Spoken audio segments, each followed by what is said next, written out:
আজিৰ বিষয়টো হৈছে অভাৱ, সময় আৰু পৰিস্থিতি।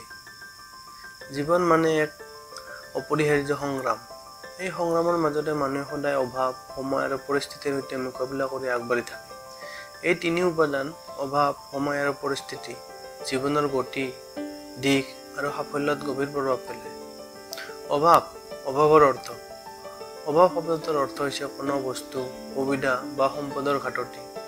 এইটো শাৰীৰিক, মানসিক বা সামাজিক যিকোনো দিশত হ'ব পাৰে।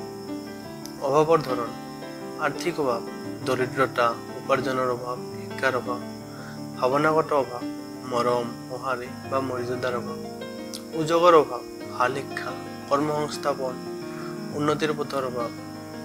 অভাৱে মানুহক কি শিকায়? সংগ্ৰাম কৰিবলৈ প্ৰেৰণা দিয়ে, অভিজ্ঞতা আৰু সহানুভূতিৰ বোধ বৃদ্ধি কৰে, নতুন পথ বিচাৰিবলৈ উৎসাহিত কৰে।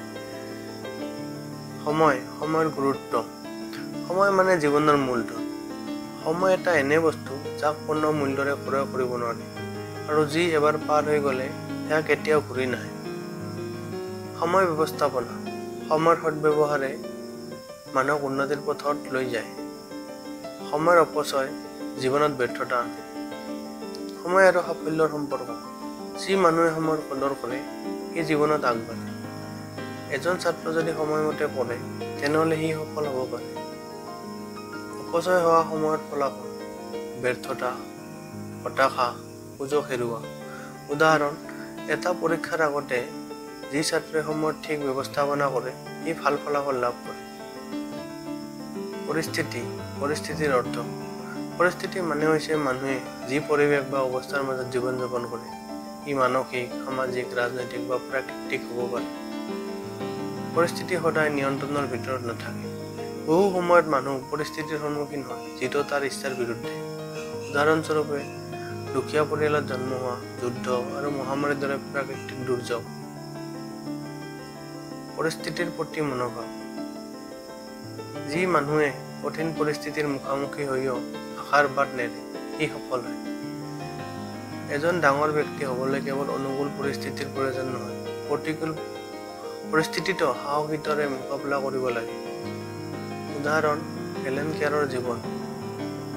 দৃষ্টিহীন আৰু বধিৰ হ'লেও তেওঁ শিক্ষা, সাহিত্য আৰু সমাজত অগণ্য হ'ল। অভাৱ, সময় আৰু পৰিস্থিতি। এই তিনি উপাদান এটাই আনটোৰ লগত সম্পৰ্কিত। উদাহৰণস্বৰূপে, অভাৱৰ মাজত জন্ম হোৱা এজন ব্যক্তি যদি সময়ৰ সদ্ব্যৱহাৰ কৰে আৰু পৰিস্থিতিক সহনশীলভাৱে গ্ৰহণ কৰে তেন্তে সি সফল হ'ব পাৰে। এক জ্যামিতিক চিন্তাধাৰা: অভাৱ সংগ্ৰাম, সময় পথ, পৰিস্থিতি পৰীক্ষা। অভাৱ, সময় আৰু পৰিস্থিতি এই তিনিটা কথা মানুহৰ জীৱনৰ পথ প্ৰদৰ্শন। ইহঁতক যিয়ে সঠিকভাৱে উপলব্ধি কৰে আৰু মোকাবিলা কৰে সি জীৱনত অগ্ৰগতি লাভ কৰে।